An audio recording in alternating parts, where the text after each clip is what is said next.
But we begin with House Oversight Committee Chairman, South Carolina Congressman Trey Gowdy. Congressman, good evening. Great to have you here, as always. So let me start with the FBI and the email investigation. What is new there that causes a new look at this? I think the most recent new thing is the allegation that Director Comey or the Bureau may have made up their mind in May of 2016, whereas they announced their decision in July. So they interviewed 24 witnesses after they had already made up their minds. That's the allegation. But Martha, it's more than that. There were Democrats that were really unhappy with the Department of Justice last fall. There were Republicans that were unhappy earlier in the year. And that's the one entity that everyone has to have confidence in. Even if you disagree with the decisions that are reached, you have to understand those decisions and you have to have confidence that they were apolitical. So Chairman Gillette and I came up with really 6 questions that we think are pretty evenly divided in terms of what Democrats want to know and what Republicans, and the Department of Justice is not above scrutiny, and they're not above review. I have great respect for them, but they're not above scrutiny.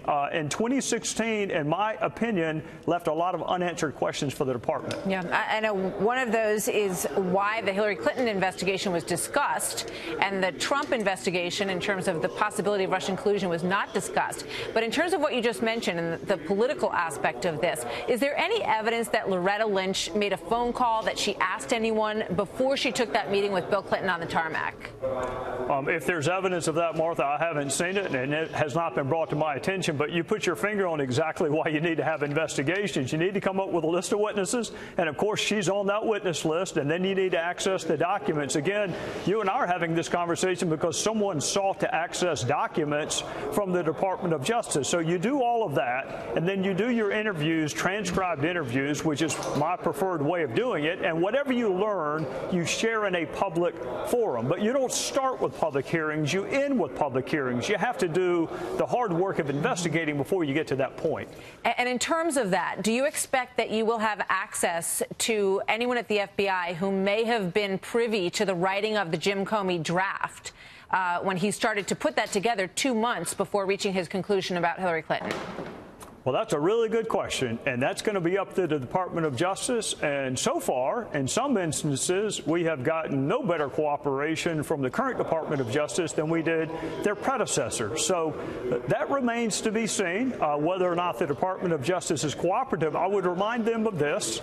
Congress created them, Congress funds them, and no entity is above oversight. I get oversight done on me every 2 years for sure, and more frequently than that, the Department of Justice is not above having to explain the decisions they reach or do not reach. And it doesn't have to be adversarial. But so far, it's been really difficult to get information from this Department of Justice, and I would recommend that they change that posture. That's interesting. Here's Hillary Clinton and her reaction to the reopening of these 2 investigations. I would say it's the same baloney they've been peddling for years, and there's been no credible evidence by anyone. In fact, it's been debunked repeatedly and will continue to be debunked. She and others, other Democrats on the Hill, Representatives Cummings and Representative Conyers, are both suggesting that this is just, haze being thrown at the Russia investigation in an effort to distract from the Trump investigation. Well, I would tell Secretary Clinton and Mr. Conyers and Mr. Cummings, Republicans don't get to write the headlines. We don't get to decide what the media covers and what they don't cover.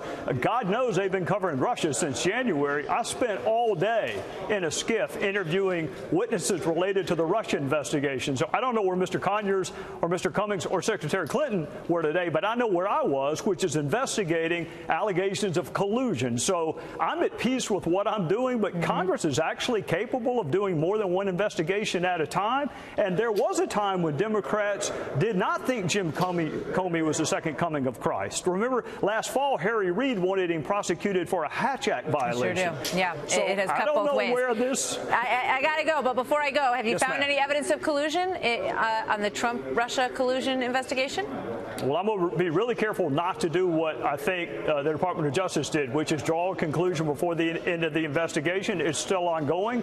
To date, there has not been a single witness who has provided a single piece of evidence supporting collusion, coordination, or conspiracy, but we are not through with the investigation. Well, that opens up a lot of questions about the dossier, which we will save for another day, Yes, and another interesting conversation with you as always. Congressman Trey Gowdy, thank you so much, sir. Good to see you. Yes, ma'am. Thank you.